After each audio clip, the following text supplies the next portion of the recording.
جميع الذنوب والخطايا ونتوب إليك. اللهم اغفر للمؤمنين والمؤمنات والمسلمين والمسلمات وألف بين قلوبهم وأصلح ذات بينهم وانصرهم على عدوك وعدوهم.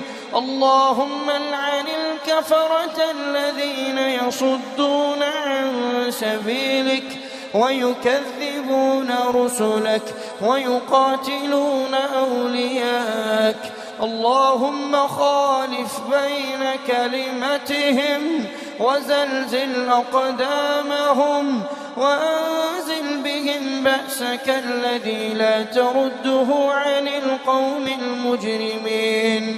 ربنا آتنا في الدنيا حسنة وفي الآخرة حسنة